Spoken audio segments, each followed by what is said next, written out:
Muy buenos días, bienvenidos a Encuentro con Julio Villagrán, una mañana de miércoles 9 de septiembre. Estamos listos para llegar donde quiera que usted se encuentre en esta mañana de un día muy bonito, amanecido muy bonito en San Salvador después de una lluvia.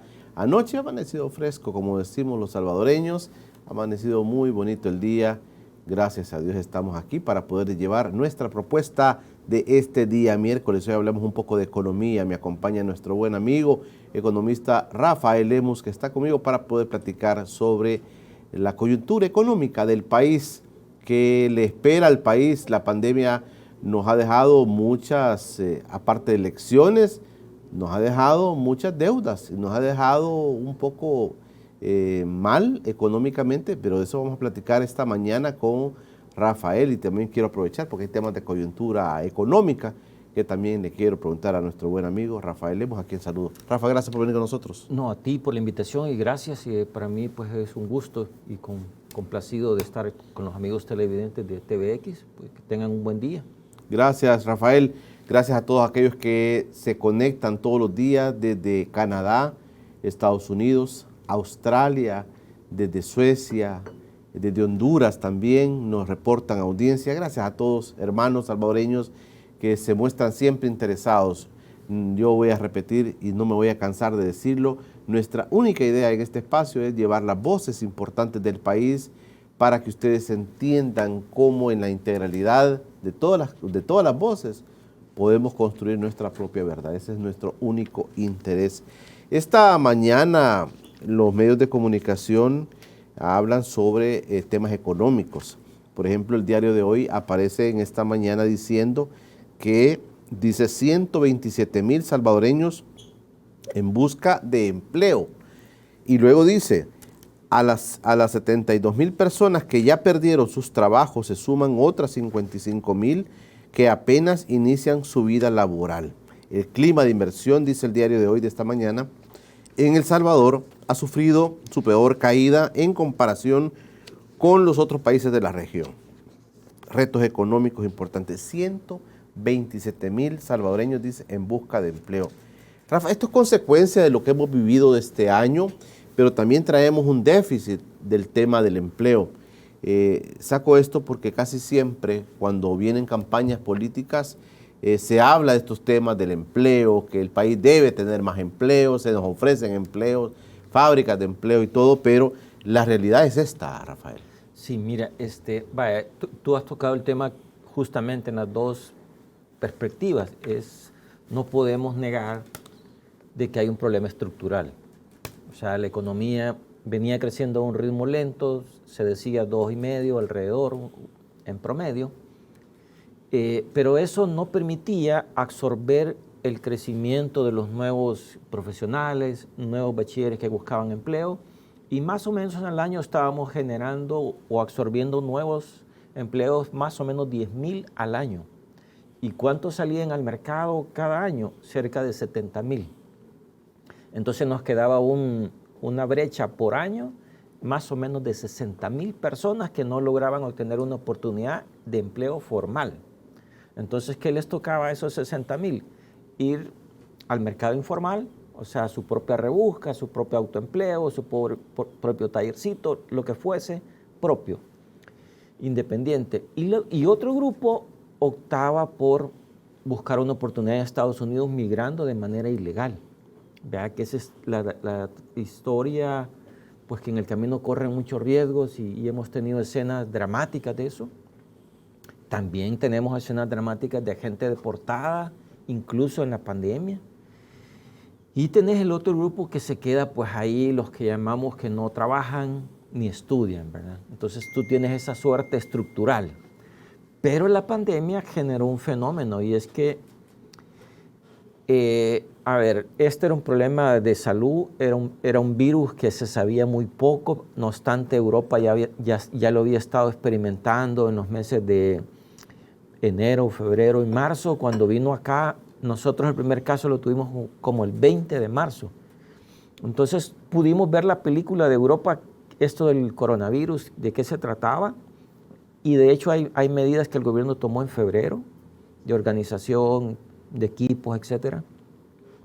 Es decir, ya el gobierno estaba como esto viene, y se fue preparando y tomó algunas medidas anticipadas. Pero después, cuando él dice vamos a cerrar fronteras, que fue una buena medida cerrar fronteras, después tomó otra decisión que no fue tan acertada y es vamos a cerrar la economía.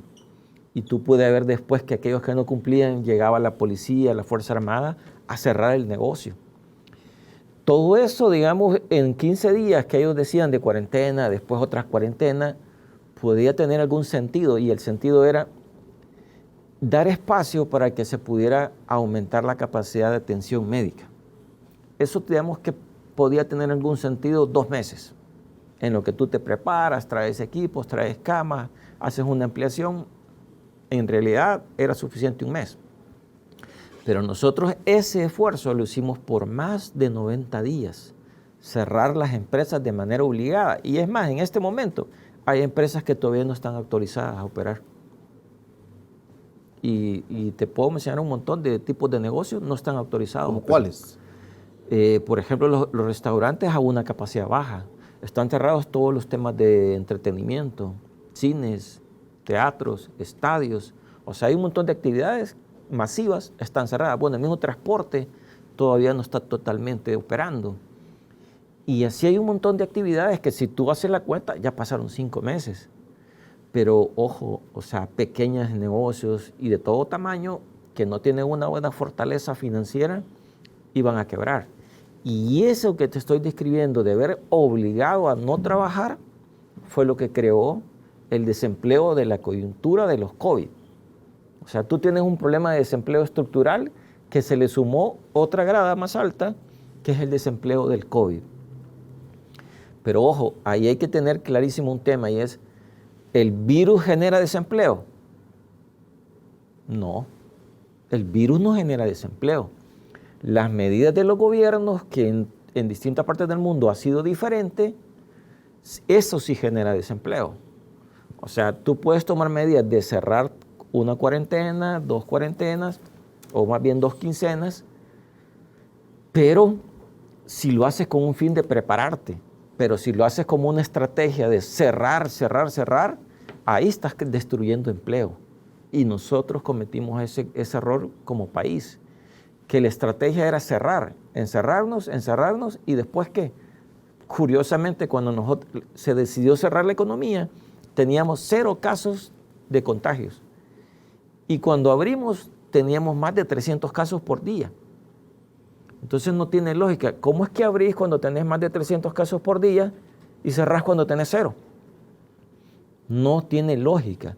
¿Y es por qué? Porque en el camino se fueron dando cuenta que no podía sostenerlo permanentemente, porque ya estaba generando un tema de hambre, un tema de pobreza, un tema de desempleo y quiebra de empresas. Fíjate, Rafael, que te voy a poner un caso de un amigo que estuvo conmigo acá y él me contó su experiencia, un pequeño empresario. Te digo esto porque los economistas siempre dicen que la parte más amplia, digamos, de la generación productiva del país es de la micro, pequeña empresa, se dice. Y que la gran empresa tiene una participación, pero no tan grande como la otra. El amigo tiene su propio negocio. Me dice, mira, yo tenía 10 personas en mi negocio. Lo dijo acá. Cuando nos obligan a cerrar, yo presupuesté que yo podía aguantar por lo menos, me dice, solamente 2 meses. 2 meses jugándome mi comida, me dice, la comida de mi familia.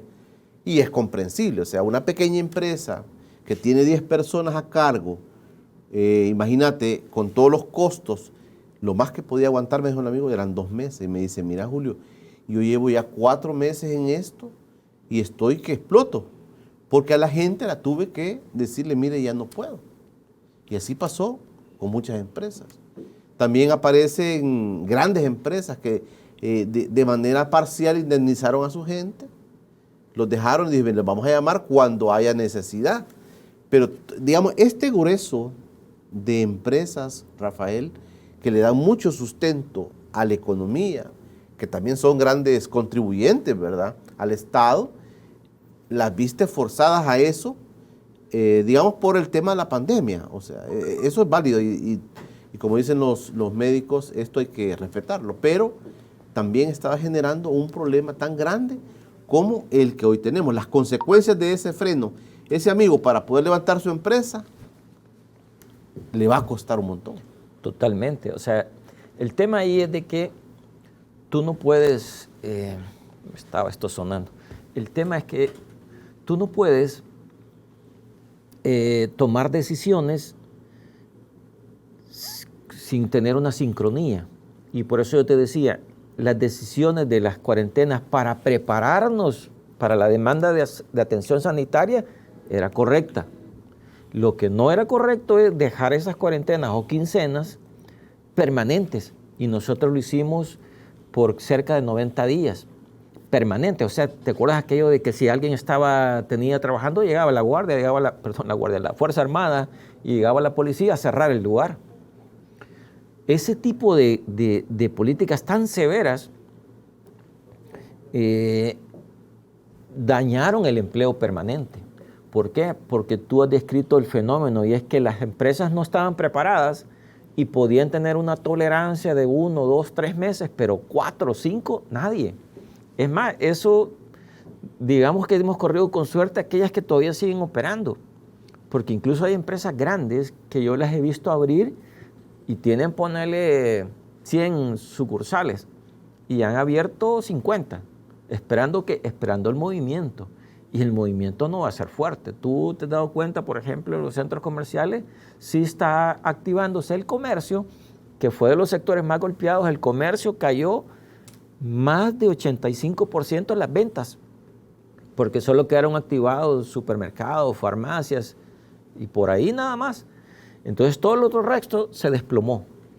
Entonces han comenzado, sí, tal vez cayeron a 85, hoy se han elevado un poquito, pero todavía están en negativo como 50%. El otro mes va a haber más dinámica y se van a subir un poquito más, pero van a quedar todavía negativo menos 40 y así. Ese problema, al final lo que encierra es, más allá de esos números, es desempleo. Y hay que darle la connotación al desempleo, porque lo decimos así ligero, pero desempleo en realidad en nuestro país es muerte civil. Porque una persona que pierde su empleo ya no puede pagar los colegios de sus hijos, ya no puede pagar la cuota de la casa, si tiene carro ya no la puede pagar. Estamos hablando de alguien clase media, y si es de alguien más bajo, el problema es distinto. Ahí a él ya no va a poder pagar el lugar donde está alquilando, ya no va a poder tener ingresos como pagar la comida de él y su familia. Entonces, son problemas tan graves que destruyen un hogar, destruyen una familia. Lo peor que puedes hacer a alguien es quitarle el empleo. Ahí, realmente en nuestro país es una muerte civil. ¿Por qué? Porque imagínate, tú vas a ir a buscar empleo cuando hay más de 100,000 buscando. Entonces, las oportunidades son mínimas. Y por eso tenemos que darle la dimensión y la importancia que tiene. Mira, Rafa, perdón. Hay una expresión que te la voy a trasladar como la he escuchado. Es que, mire, no hay pisto.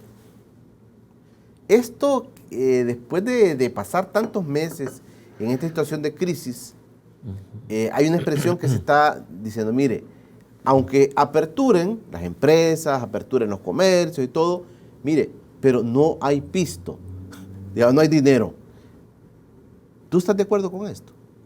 No, pero tu pregunta es bien acuciosa y revela un montón de cosas por lo siguiente. A ver, dinero sí hay. Está en depósitos en los bancos, está en reservas, y algunas personas también que tienen buena disciplina tienen ahorros personales. Pero ¿quién no tiene dinero? No tienen dinero todos aquellos que no vendieron los 5 meses. Los que estamos hablando del comercio que no trabajaron 5 meses, no tienen plata. Pero los supermercados, las farmacias, los que vendían productos químicos, farmacéuticos, algunos hospitales privados que atendieron, esos tienen plata, si les cayó una gran demanda. O sea, en las crisis, entendámonos, en las crisis hay gente que gana y gente que pierde. Pero hay un fenómeno más importante, y es, los economistas en general vemos las cosas más globales. Y una forma de ver esto más global es cuando escuchas al ministro de Hacienda decir, no tengo dinero. Ahí te está dando el termómetro. Pero no te digo yo, porque la gente, la expresión popular puede ser esa, pero también oímos funcionarios decir, mire, si sigue la cosa así, no va a tener pisto para pagarle a los empleados públicos. Ahí tú tienes un termómetro y es cuando el ministro dice, yo no tengo dinero ni siquiera para pagar salarios. O sea, ya la tengo en riesgo pagar salarios. Ahí tú estás diciendo, ¿y por qué él ha estimado en el año recoger más o menos 5,000 millones de dólares en impuestos y él ha estimado que más o menos más de 900 millones no lo va a lograr? No va a lograr recaudar eso. Y entonces tú vas a ver los próximos meses que vamos a estar aprobando préstamos en el país para pagar esas cuentas. Como está llegando hoy a decir, miren, denme para pagar Fomilenio, denme para pagar los veteranos, denme para pagar las alcaldías, que todo eso está en el presupuesto, pero no tiene dinero.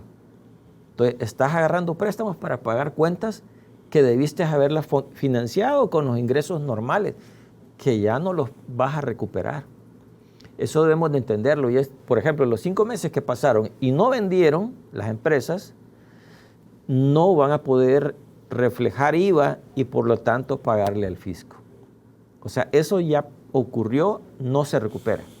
Es como leche derramada. Se perdió las ventas, se perdió la recaudación, no va a regresar. Ok, voy a hacer un corte, Rafael. Mira, el Estado ha gastado dinero ¿de dónde? El presidente insistió durante toda la emergencia que no le dieron dinero. ¿De dónde sacó el dinero el presidente para poder enfrentar la situación de emergencia? ¿Cómo ese dinero nos va a costar a todos los salvadoreños? Porque no es un dinero del presidente ni de su gobierno, sino que de todos los salvadoreños, ¿verdad? ¿De dónde vamos a sacar si hay un déficit de la bolsa que tenemos en el país? El presidente tuvo que lidiar con esta emergencia y sacó dinero de algún lado. Se le aprobaron unos préstamos, consiguió buena parte de ese dinero, lo consiguió, creo que no todo. Pero, ¿cómo estamos en el balance, Rafael? Te dejo planteado para el siguiente bloque. ¿Cómo estamos en el balance de lo que el presupuesto general de la nación tiene, que son más de 6,000 millones de dólares, entiendo? ¿De dónde lo sacó y cómo quedamos? ¿Quedamos patojos para el próximo año? Eso le pregunto a mi invitado, el economista Rafael Lemos. Ya regresamos. Estamos de regreso en Encuentro con Julio Villagrán. Gracias por permanecer con nosotros. El economista Rafael Lemos me acompaña esta mañana. Estamos analizando un poco el tema de las finanzas, cómo estamos en el país luego de la pandemia que nos ha, digamos, causado tantos problemas de todo tipo, pero el económico es sustancial. Un saludo, quiero saludar a Yolanda Rodríguez y a Lucas Ramírez, que están pendientes de nosotros. Gracias, hermanos, donde quiera que estén. Mucha gente me escribe desde Holanda, Suecia, Australia, Canadá, Estados Unidos. Gracias. No tenemos mucho tiempo para saludarlos, pero siempre estamos queriendo, gotita a gotita, saludarlos. Rafael, yo te dejé planteado este tema porque se puede decir, el presidente, los diputados no le dieron los recursos, pero entonces, si no se los dieron, ¿de dónde los sacó? Es la pregunta que te dejo. Tenemos unas láminas que queremos presentar de tu presentación para que entendamos mejor nosotros esto, pero de entrada, si no le dieron el dinero, ¿de dónde lo sacó? A ver, el presidente es una persona con una gran habilidad de comunicación, hay que reconocerlo, pero en ocasiones él dice expresiones que no son como muy fieles a la realidad. Muchas veces decía cosas como lo siguiente: no me han dado ni un centavo partido por la mitad. ¿Verdad? Eso habría que aclararlo, que no es exactamente fiel a la realidad. ¿Por qué?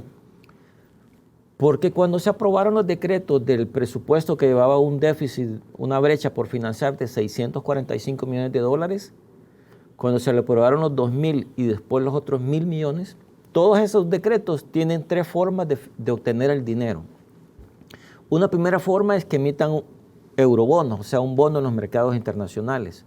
Otra segunda forma es que contraten préstamos con los organismos, BID, Banco Mundial, BESI, etc. Y la tercera te dice que puedes emitir o contratar préstamos puentes, o sea, un para mientras, para 5 meses, para 1 año, puentes, mientras consigues el préstamo de largo plazo. Ok, ¿qué fue lo que el presidente hizo para obtener dinero? Emitió un crédito puente que fueron unos títulos Los emitió como a 8 meses y otros a 1 año. Esos se llaman CETES, que son certificados de tesorería, títulos del Ministerio del Gobierno de Hacienda. ¿Cuánto recogió ahí? Casi 500 millones de dólares, fueron 489 millones de dólares, lo que él levantó entre marzo y abril pasado por esos títulos. Y además en esas semanas de marzo y abril colocó otros títulos que se llaman LETES. Ahí colocó cerca de 500 millones de dólares también. Esos LETES estaban como por 1.000 millones en diciembre. Si tú vas a ver los números, eso ahorita está arriba de 1.500. O sea, el delta fueron 500 millones que se colocó entre marzo y abril. O sea que el presidente, sin necesidad de ir a la asamblea, como ya tenían los decretos, las autorizaciones de créditos fuentes, él levantó dinero de los mercados y de las bolsas, tanto local como internas, básicamente fue interno, cerca de 1.000 millones de dólares. Esto no tiene nada que ver con los otros 3.000 millones que la asamblea aprobó. No, ¿cómo no? Sí tiene que ver por una razón. Ok. No, tenés razón. Estos 1.000 no tienen nada que ver con eso. Tenés razón. Tiene que ver con qué? Con la primera autorización del presupuesto 2020, que ahí tú le das 2 autorizaciones. Hay un déficit de 645, aquí está el decreto para que lo vaya a financiar. Las 3 formas que te dije, bonos, crédito o préstamos con bancos y crédito puente. Él usó crédito puente con estos CETES. Pero además en el presupuesto se le dice, mire, además yo le autorizo como tarjeta de crédito, vea, lo que puede ser financiamiento de corto plazo. Y ahí son los LETES. Entonces él levantó por esa vía LETES otros 500 millones. Entonces él levantó casi 1.000 millones de ahí directo de los mercados. Cuando él dice, los diputados no me han dado ni medio centavo partido por la mitad o 1 centavo partido por la mitad, no es cierto. ¿Por qué? Porque los diputados le autorizaron esas 2 formas de financiamiento. La brecha del presupuesto 2020 y además un límite para emitir LETES. Entonces sí le autorizaron y sí levantó 1.000 millones de dólares. Pero además ahí por abril le autorizaron 389 del Fondo Monetario. Y le autorizaron además 46 millones que usara de emergencia del JICA de Japón. Y además el gobierno tomó 25 millones del Seguro Social, de las reservas del Seguro Social. Entonces si tú ves que 389, que 46, que 25, que 489 y casi 500 de LETES, todo eso fueron casi 1.500 millones de dólares que él levantó. De ahí ha estado pagando. Ojo, si el presidente a finales de marzo, él salió a entregar $300. ¿Te recuerdas aquella repartición de $300? Claro. ¿De dónde sacó ese dinero? Si eso fueron casi 400 millones de dólares que él salió a repartir. Era 1.5 millones de familias, entiendo. Por 300, esos eran casi 400 millones de dólares. Entonces, no es de nuevo muy fiel eso de decir que no me han dado ni 1 centavo partido por la mitad. No, que algunas autorizaciones no necesitan pasar por la asamblea como los LETES y como los CETES, eso es distinto. Veamos algunas láminas que nos has preparado, Rafael. Veamos si el amigo me ayuda con la segunda lámina. Vamos a ver la segunda lámina. La segunda. La segunda, vamos a ver la segunda lámina. Ahí. Mira, esa ilustración lo que está describiendo es, esas barritas, cada barrita es un país, son los países de América Latina. El Salvador es el que está en el extremo inferior, el más grande. Eso lo que significa es que casi 11 puntos del PIB es el esfuerzo fiscal en esta coyuntura de la pandemia del COVID. ¿Qué es esa barrita? Ahí lo que se ha sumado es cuánto el gobierno salió a gastar de extra por el problema sanitario y por cosas relacionadas y cuánto ha perdido de ingresos que no va a recaudar. Entonces tú ves que la mayoría de países, la media de eso está en torno a 4%. Y nosotros somos un caso extremo que salimos a gastar de manera desaforada casi 11 puntos del PIB. O sea, ese nivel de gasto no lo tiene ni México, no lo tiene Chile, no lo tiene el segundo es Brasil, que se quedó hoy como por 8%. Esto no es tu dato, es dato de la CEPAL. Estos son datos de la CEPAL. O sea, la CEPAL lo que hizo fue pedirle a cada gobierno cuánto iba a gastar de extra y cuánto iba a perder de ingresos por la crisis. Entonces, eso son lo que ellos han llamado de esfuerzo fiscal. Esto es el gobierno que hace para atajar el problema sanitario y la crisis que esto genera. pues el gobierno de El Salvador fue el más agresivo, prácticamente, como decimos nosotros, salió a tirar la casa por la ventana. Eso es eso. ¿Por qué digo esto? Mire lo siguiente, si me ayuda el amigo con la siguiente gráfica, la 3. Vamos a ver la siguiente. Ahí hay un eje, una línea discontinua que está ahí en ese rectángulo. Hay un montón de circulitos que esos son cada país. Y el eje es lo que está midiendo en la parte de la base, o sea, cuando veíamos matemática, el eje de las X. La parte baja, digamos. La parte horizontal. Sí. Ahí estás midiendo tú el tamaño del esfuerzo fiscal. Por eso ahí hay una flechita, hay un círculo que ese es El Salvador. Aquellos 11 puntos que veíamos de esfuerzo fiscal, de lo que gastó de más y que no va a recaudar. Y en el eje de la Y, el vertical, tú lo que tienes es cuál es el tamaño de la deuda. Nosotros partimos con una deuda de 70%. Si le metes los 11 puntos de que va a ser déficit de lo que gastaste de más y lo que no vas a recibir de ingresos, se te eleva a 92, pero además eso se ayuda a empujar más. ¿Por qué? Porque también la economía cae. Y como se mide deuda sobre PIB y el PIB es más pequeño, se sube la deuda. Es cuando nos dicen ustedes los economistas, de 100 ya tengo comprometido 92. Digamos, ya hay 92% comprometido. Al cierre de este año. Si tal vez esa gráfica me la pone de nuevo, por favor. Hay un dato interesante.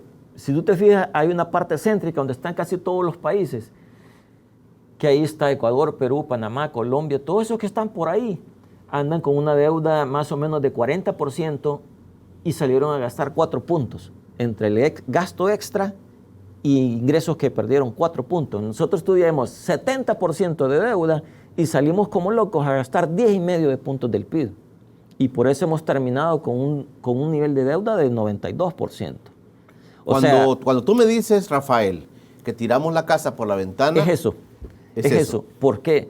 Porque esto es como una familia que todos la conocemos en el barrio, que tienen poquitos ingresos al mes, pero cuando es la fiesta rosa, pero en este caso no es una fiesta rosa, sino una crisis sanitaria, digamos que tuvieron un enfermo y se van a un hospital caro. Y se gastaron casi todo el salario. Se pagaron todo y ahora deben hasta la casa. Ese es el caso. Que ahora tú vas a terminar con una deuda de más del 90% y aquí viene la historia triste en la siguiente lámina. Por favor, veamos la siguiente lámina. En la última lámina. Ahí. Esa gráfica es el déficit global. La primera barrita es 3.1 negativo, lo que se esperaba este año sin el problema del COVID. Un déficit de 3 puntos del PIB. Pero claro, todo lo que gastamos extra, lo que perdimos de ingreso y como tomamos más deuda, también nos subieron el gasto de intereses. Esa es la segunda barra, donde tú ya sumas el déficit que tenías, el gasto extra, el aumento de gasto de intereses y los ingresos que vas a perder el año. Y el déficit te llega a más de 14 puntos del PIB. Ese tamaño de déficit del año 20 con COVID, la fortuna, digamos, la buena noticia es que lo tenemos financiado. ¿Vea? Lo único es que la Asamblea le está dando goteadito el dinero al gobierno para llevarlo medido. Y mejor, porque si no, eso se lo puede disparar más. Y el otro punto es, todo ese déficit, el próximo año, tú ya el próximo año no vas a tener ese aumento de gastos que has tenido este año de andar repartiendo los $300, de construir el hospital. Todo eso ya no va a ocurrir en el año 21. Por eso el déficit esperado del año 21 solo son un poquito más de 7 puntos del PIB. Y disculpen la expresión de un poquito, pero 7 puntos del PIB negativo de déficit es una barbaridad para nuestra economía. Eso simplemente hemos pasado a una situación de insolvencia fiscal. Eso, en otros términos, ese 7 puntos y algo, Rafael, es la caída de nuestra economía, digamos. Eso es, digamos, la situación de Hacienda, de finanzas públicas, que tú vas a tener. Antes tenías un déficit de más o menos $800 millones de 3 puntos. El 21 va a ser como cerca de $2,000 millones, 7 puntos del PIB tu déficit. ¿Por qué? Porque los ingresos los has perdido. No te van a llegar de un solo, porque la economía no va a arrancar fuerte. Mira cómo está arrancando, súper débil. Y además, la economía se ha desplomado. Aunque tú recuperes, ha caído -8. Tú recuperas, vas a quedar en esto es como lo siguiente. Cuando tú estás en un edificio que tiene subterráneos y bajas 8 niveles subterráneos, cuando creces quedas en el nivel -4. O sea, quedas abajo de ¿qué? Abajo del año 19. Eso nos va a estar ocurriendo en el año 20, 21 y 22. Allá por el 23 vamos a recuperar el nivel del 19. Claro. Mira, Rafa, me voy a quedar con la expresión tuya. En esta situación de emergencia no es una fiesta rosa, sino que la situación sanitaria, dijiste tú, echamos la casa por la ventana. Me quedo con esa expresión. Cuando regrese yo quisiera que nos explicaras esto más detenidamente, porque esto es bueno o es malo. ¿Ha sido bueno echar la casa por la ventana o ha sido malo? Es lo primero que te pregunto. Y luego también me inquieta esto de los ingresos. O sea, los ingresos del Estado van a ser menores por toda la recesión económica que hemos tenido durante todo este tiempo. Esto, ¿cuánto va a durar también? ¿Cuánto va a durar que el Estado deje de percibir los impuestos, deje de percibir todas las contribuciones que el país le da por la situación de emergencia? Ya regresamos. Aquí me están preguntando los empleados públicos, dicen, ¿cómo es posible, si estás explicando de que esto ya estaba presupuestado, este dinero, cómo es posible que el ministro amenace con que no tenga dinero para pagar la planilla de los empleados públicos? ¿Cómo es eso, si ya lo tenía presupuestado? No, es una pregunta lógica y es entendible que la preocupación de ellos, o sea, hay que decir lo que es lógica, su interrogante. Pero a ver, pensemos en lo siguiente. Supóngase que usted tiene todo este tamaño, lo que había presupuestado de ingresos, pero como la economía se cayó, no se vendieron 3, 4 meses, no se reportó IVA, ya el ministro de Hacienda está diciendo que a esta fecha él tiene una caída de ingresos respecto de lo programado de más de 600 millones de dólares y en todo el año estima cerca de 1.000 millones de dólares. ¿Qué significa? Que yo presupuesté y repartí dinero hasta acá, pero que en realidad yo solo voy a levantar ingresos hasta acá. Entonces me va a quedar un hoyo esto de acá que lo voy a tener que cubrir con deuda. Ese es el problema. Y por eso no nos debe sorprender que el ministro diga, no tengo dinero para pagar salarios. Y no solamente eso. Él ha sido bastante transparente en decir, miren, le debo a los proveedores más de 300 millones de dólares. O sea, a empresas que les ha comprado. No he podido pagar los FODES de las alcaldías 3 meses. No he podido pagar la plata de los veteranos, ya van 5 meses. ¿Eso qué denota? Este problema, que él presupuestó este tamaño de ingresos, pero en la realidad solo ha recogido esto y va a recoger solo esto. Entonces le va a quedar un hueco acá que solo se puede cubrir con deuda. Por eso yo decía, los próximos meses vamos a ver autorizaciones de aprobar préstamos para cubrir cuentas del presupuesto. Y ya lo vamos a estar viendo, hoy mismo lo vamos a ver. ¿En qué sentido? Para pagar Fomilenio, que es cuenta del presupuesto. Para pagar las alcaldías, que es FODES, que es cuenta del presupuesto.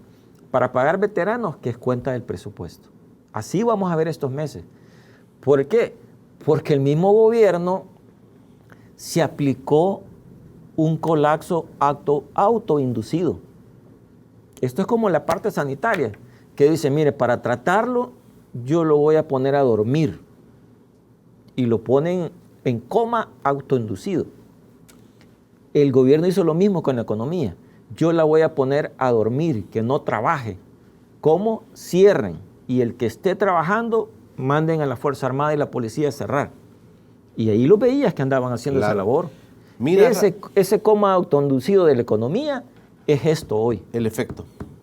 Mira, Rafa, y este tema de que echamos la casa por la ventana, con la figura que has usado, ¿es bueno o es malo? Digo porque alguno, me voy a poner como abogado del diablo, te voy a decir, está bien. Mira cómo los resultados del presidente han sido positivos en cuanto al manejo de la pandemia. Si echó la casa por la ventana, ahí están los resultados. Entonces yo pediría ayuda. El amigo de la gráfica me puede poner la primera gráfica. Vamos a ver, vamos a buscar la primera gráfica. Tu pregunta no solamente es cuestión al centro. ¿Es esa? Es esa. Mira lo siguiente. Tú tienes en el eje vertical, o sea, el de la Y, en el eje vertical, ahí estoy midiendo número de fallecidos por COVID por cada 1.000.000 de habitantes. El Salvador, sin duda, queda ahí hay una línea horizontal que cruza por alrededor de 112, creo que es el dato, 112 muertes por cada millón, que ese es el promedio del mundo. El Salvador tiene 114 al 3 de septiembre. Quiere decir que nuestro resultado de la gestión sanitaria es igual a la del mundo, al promedio del mundo. Entonces tú puedes hacer una lectura, bueno, quedamos igual que la media del mundo. Pero gastamos más. Exacto, pero no solamente eso. Bueno, ¿y la media del mundo qué es? ¿Es bueno o es igual de mediocre que todos? Eso ya es una interpretación.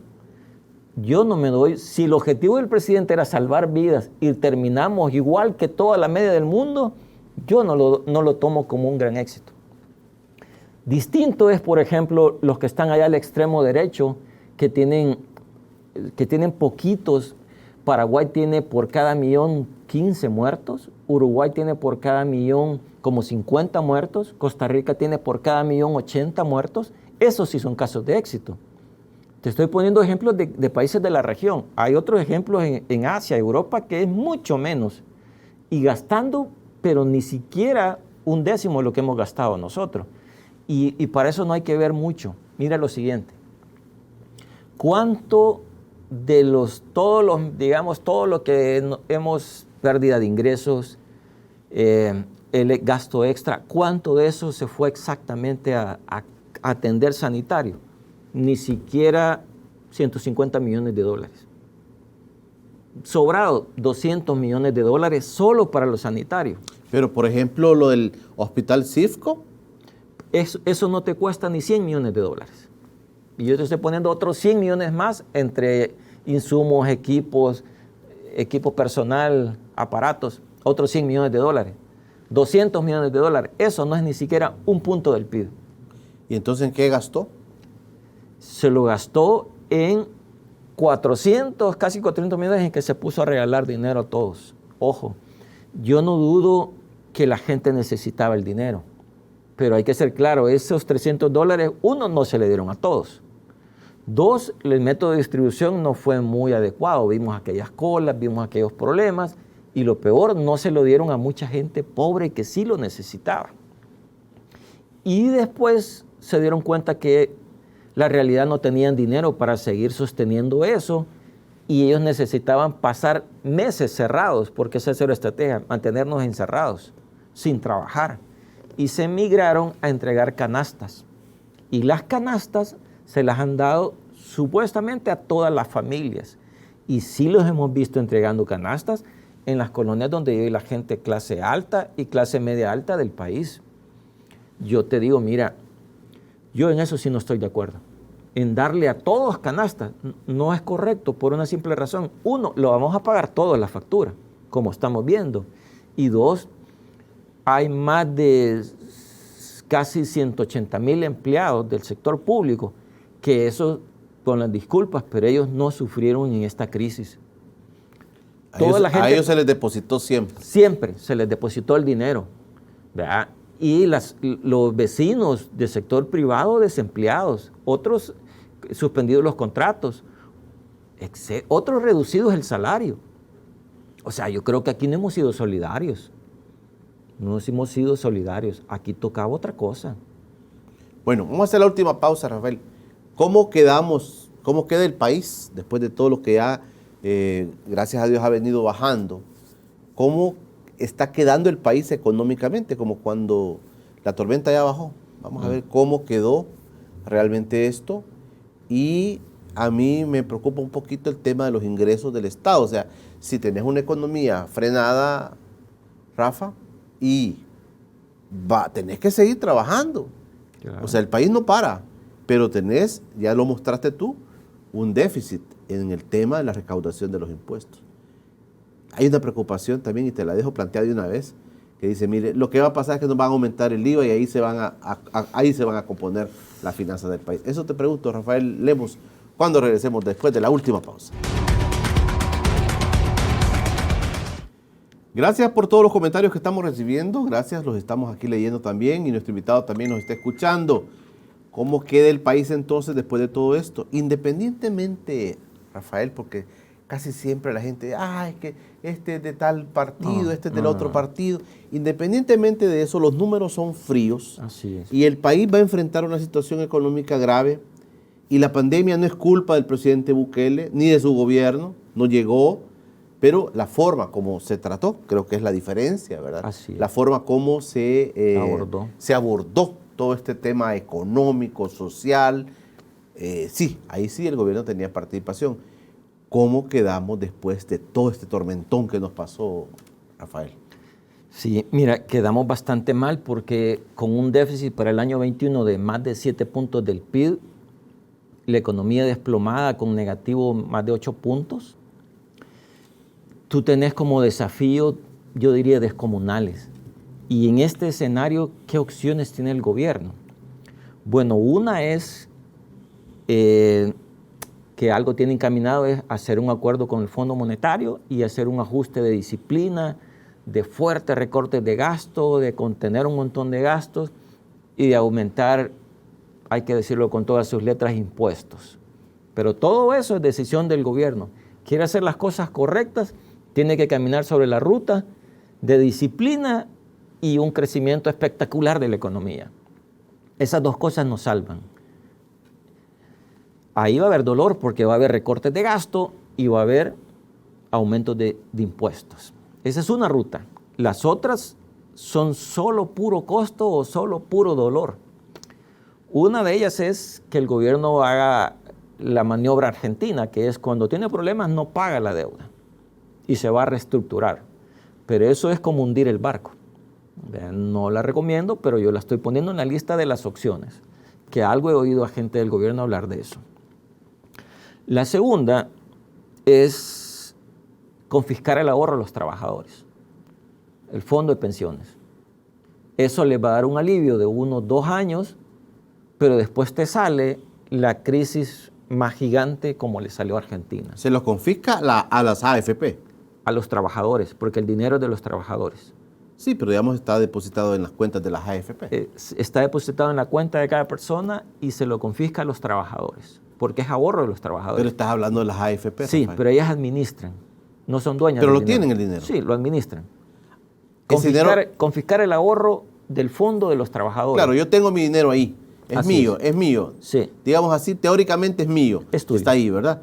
Pero lo tienen, los maneja, lo administran las AFP. Entonces tú dices, el gobierno tiene la opción de írselos a quitar. Así es, confiscarlo, que lo trató de hacer el gobierno del frente. Todo el 2016 pasamos peleando ese tema y se aprobó la reforma del 17 de manera distinta. ¿Y esto cómo lo ves? Déjame plantearte la última opción. Está bien. Bueno, había dicho que las opciones de puro costo y dolor, que no las recomiendo, pero están ahí. Una es confiscar el ahorro a los trabajadores. 2, no pagar la deuda, que ese es el modelo argentino, ¿verdad? Y 3, desdolarizar.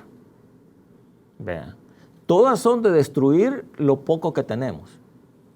Vean, porque el principal activo que tiene esta economía en este despelote fiscal y en este colapso de la actividad real, la única ancla de estabilidad que tenemos es la dolarización.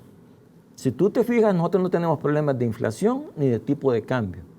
Pero en el momento que tú saques colones, vas a meter problemas a la economía muy parecidos a los que hemos visto en algún momento a Venezuela, a la misma Argentina, en algunos episodios Brasil, etc. Pero mira, en ese tema, algunos me han dicho aquí, esa es una buena opción, porque nosotros ahorita, por ejemplo, no podemos emitir moneda y teniendo colones pudiéramos emitir moneda. Sí, pero el problema de nosotros no es, ¿te recuerdas que tú me preguntaste al inicio, ¿hay dinero o no hay dinero en la economía? Sí. Hay dinero. Si los bancos tienen alta liquidez, los salvadoreños tienen bastantes depósitos, el sistema financiero está sólido, está estable. Lo único bueno que tenemos en este momento, así de macroeconomía, es la dolarización. Es el único pilar que está fuerte, que nos ayuda ¿para qué? Para que no haya aumento de precios y no haya problemas de tipo de cambio, o sea, cambiarios. Tú quitas esa alfombra y el piso se te cae, porque tienes problemas fiscal, tienes problemas de desempleo y vas a tener problemas de moneda. O sea, algo tan simple. Si tú sacas colones, ¿tus dólares están ya seguros que te van a regresar dólares? No. ¿Y qué vamos a hacer todos? Salir a retirar los dólares. Porque en las crisis tú te proteges con dólares, no con colones. Y ahí es donde el tipo de cambio se va y los precios se van. ¿Por qué? Porque para importar derivados de petróleo, o sea, combustibles, para comprar medicamentos, para todo lo que traemos de afuera, que traemos bastante, se usan dólares y nosotros no producimos dólares. Y si empezamos a tirar colones, vamos a generar una crisis, un colapso total. Te preguntaba sobre el tema de las AFP del dinero. Okay. ¿Es bueno o es malo? ¿Y cuánto es este dinero? Ya, mira, el tema es el siguiente, así en grandes números, el ahorro es más de 10,000 millones de dólares que está ahí, pero ojo, es como un trueque porque está depositado, pero el dinero está invertido como 60% en títulos del gobierno. Entonces el gobierno lo que se ahorraría es no pagarle a los trabajadores los intereses ni el capital, pero pagarle las pensiones a todos. Y esto es como que yo te diga, va, el ahorro ya lo agarré, 60%. Así está, o sea, ya agarré del ahorro 60% vía inversión de títulos. Pero ahora el trueque es, dámelo todo el ahorro y yo te voy a pagar todas las cuentas de pensiones. Pero, ¿qué gana el gobierno con eso? Gana que por unos años no te va a pagar los intereses, ¿verdad? Porque va a agarrar dinero para 2, 3 años, le va a servir, pero después le va a salir un cuentón por año que no lo va a poder pagar. Entonces es como, yo paso el bache, pero después caigo en un barranco. Mira, pero hay algunos grupos afines al gobierno que andan ya con esa idea de no más AFP, por ejemplo. Sí, pero es que eso es, como te dijera... No tiene nada que ver con esto, porque al final, si le quitas todo lo que tienen, lo que administran ellos, los estás dejando prácticamente sin nada. Es que ahí no le estás... las AFP yo ni las menciono porque no son importantes en el esquema. Para mí el juego, ¿cuál es? Ahorro de los trabajadores y cuentas que debe el gobierno. Esa es la ecuación. Las AFP son simples administradores, que si querés cambiarlos y ponerle IMPET, ponerle el nombre que querás. Entonces tú decís, del 100% de ese dinero de los trabajadores, Rafael, tú decís que el 60% ya lo tiene el gobierno. Porque se lo hemos prestado a tasas bajas cuando nos obligaba a comprar títulos. Pero ahora ellos, el problema ¿cuál es? Es que tienen que estarnos pagando los intereses cada año. ¿Ok? Pero ellos lo que quieren es llevarse todo el ahorro y ¿a cambio de qué? A cambio de decir, yo te voy a pagar todas las pensiones. ¿Pero esto qué es? ¿Cuál es el problema en las pensiones? Que son bajas y que no hay dinero para pagarlas. Que el gobierno no puede ni pagar las pensiones de la Fuerza Armada, no las puede pagar. Hoy del presupuesto le damos como 60 millones de dólares al año, no las puede pagar ni siquiera la Fuerza Armada, que son menos de 10,000 activos y pensionados. Y se va a querer echar la cuenta de pagarnos a todos, a más de 1 millón de salvadoreños las pensiones, si no tiene dinero, si no puede pagar ni los salarios, si no puede pagar ni FODES y nos va a pagar la pensión a todos. O sea, eso no es sostenible. Eso es, salvo 2 años, los números, pero después me sale algo que no puedo pagar, o sea, más insostenibilidad. Si el presidente te preguntara, Rafa, ¿cuál es la opción? ¿Qué le dirías? Le diría que la disciplina va a ser duro 2, 3 años, pero es la ruta correcta. Disciplina fiscal. ¿Para qué? Porque lo que hemos hecho es un desorden fiscal. Okay. Entonces tú tienes que corregir el desorden fiscal haciendo un apretón de gastos. Hemos visto gastos que son impresentables. ¿Cómo cuál? Compran juegos de esos de PSP. Hay unas facturas en obras públicas para estar jugando. Cosas de billar. Compran de todo tipo. O sea, este gobierno desde que llegó no dio muestras de austeridad. Hay que ser sinceros. O sea, los primeros gastos que pudimos ver, ¿cuáles fueron? Un desfile de nuevas camionetas blindadas. Cuando el país estaba harto de ver esos shows de caravanas, ellos se estrenan con una caravana de casi 10 o no sé cuántas camionetas nuevas blindadas. O sea, el país no está para esto. Entonces tú decís, tenemos que disciplinarnos. No, es que aquí lo que ha habido es un despilfarro, no hay conciencia, no hay prioridades. Hemos visto en plena crisis gastos que nada que ver. Mira, ahora fíjate que no me quiero ir sin preguntarte, que me queda un par de minutos, pero hay una inquietud que me mostraron desde ayer y yo quiero hacértela. Yo sé que nos llevaría un programa hacerla, pero un poco para que nos des tu idea. Se está hablando de privatizar el seguro social. ¿Qué es esto, Rafael? No. Y algunas reacciones, digamos, de algunas personas dicen, mire, si es que realmente los fondos que tienen ahí, una buena parte de los trabajadores y la otra parte de los empresarios, de la gente que da empleo. Esa es la composición financiera del seguro social. Pero hoy se dice, quieren privatizar el seguro social. ¿Qué es esto, Rafa? No, mire, vaya, hay que comprender que las comunicaciones, la parte mediática no necesariamente es muy fiel a la realidad de los hechos. Uno de esos temas es este justamente. ¿Por qué? ¿Qué es lo que hay en la Asamblea?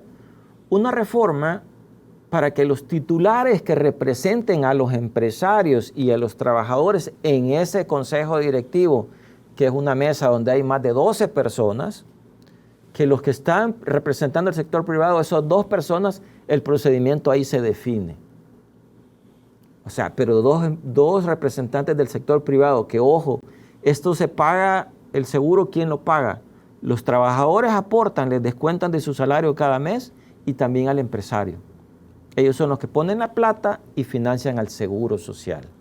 Pero ¿qué hemos visto en esta crisis? Que llegó el gobierno y dame 25 millones de dólares y se lo sacó, y después dame los equipos, dame las camas, dame esto, dame aquí. Están desmantelando el seguro social. ¿Y quién está para cuidar eso? Ese es el tema de fondo, que aquí hemos visto abusos de la propiedad de los institutos. Los institutos tienen una forma legal de constitución y tienen una forma de cuidar ese dinero que es el patrimonio, que son los activos, son los edificios, son los equipos. Pero aquí hemos visto que ya echan mano como quieren y no es correcto. Yo te puedo entender en una crisis, pero mira ahora, te pregunto, ¿van a devolver todos los equipos? ¿Van a devolver los 25 millones? No lo sé. Y ese capital del seguro social. Es del seguro. Digamos, nadie puede decir, mire, pero don Rafael, mire, pero este es del Estado. No nos confundamos. ¿Quién está pagando la cuenta del seguro? Los empresarios y los trabajadores. Ellos son los que aportan. Esto es como una cooperativa de salud, es un fondo para salud de los trabajadores. Pero se ve un sindicato de trabajadores diciendo de que quieren privatizar y que tienen ese tema. No, digamos que ese discurso político, es discurso político, ahí no amerita comentario. Y entonces la administración sí siempre, históricamente, la ha tenido. Por ejemplo, distinto es que tú me digas, mira, este hospital del seguro, la Matepep, lo van a dar en concesión a la empresa privada. Eso es distinto. Ahí podemos discutir. Hay un Sacamil, en Sacamil hay un edificio del Seguro Social, lo van a vender. Esa es privatización. De eso no hay nada. Entonces, el seguro social entonces, si económicamente, porque esta es una discusión muy bonita, digamos, entender esto, Rafael, el seguro social, su capital nace del empresario y del trabajador, básicamente, administrado por una junta directiva, que tiene varias representaciones y tiene representación del gobierno. Así es. El gobierno nombra al director, nombra a otros funcionarios. En esa mesa donde hay 12 sillas, 12 representantes, hay representantes de los trabajadores, representantes de los empresarios, que son los que ponen el dinero, y representantes del gobierno que lo administra. Pero ojo, yo si fuera como responsable representando a los trabajadores, yo te puedo dar fe que han administrado bien ese dinero. No lo sé. ¿Por qué? Porque se llevaron 25 millones de dólares, sacaron equipo y ya no sé si lo van a regresar. Y entonces la asamblea que está discutiendo, la conformación de esas representaciones en la junta directiva. Es lo único que está discutiendo. Eso es lo único. No es que se quiera privatizar. No, de nuevo, privatizar es que yo diga el edificio de la Sacamil del Seguro Social lo quieren vender. De eso, nada. Rafael, gracias por venir con nosotros. No, a ti muchas gracias y un gusto, un saludo a todos los amigos. Nos has ilustrado mucho esta mañana, mira, bueno, muchos temas y nos dejas tareas. ¿Qué nos viene para el 2021? Porque está a la vuelta de la esquina, ¿verdad? Mira, a finales de mes viene el presupuesto y es el primer capítulo de esto que hemos estado conversando. Si va a haber ajuste o no va a haber ajuste. El presupuesto va a decir mucho de la posición del presidente también. Ahí ¿Cómo va, va a lo enfrentar? tiene que reflejar. Y si no es coherente, los mercados lo van a leer. Y en plena campaña política. Así es la vida. Así es la vida. Gracias, Rafael Lemus, nuestro invitado economista, invitado esta mañana de miércoles. Mañana jueves viene nuestro buen amigo Paul Steiner, es presidente de Conamip, estará con nosotros mañana. Vamos a hablar sobre las pequeñas y medianas empresas. Al final les dieron el dinero, les dieron para pagar planillas de los que hemos estado cerrados. Eso vamos a platicar. La asamblea les otorgó, me decían que la asamblea tenía que aprobar todas estas cosas. Se las aprobaron. Mañana le preguntamos a Paul Steiner. No se lo pierda mañana. Por hoy pase todos un feliz día.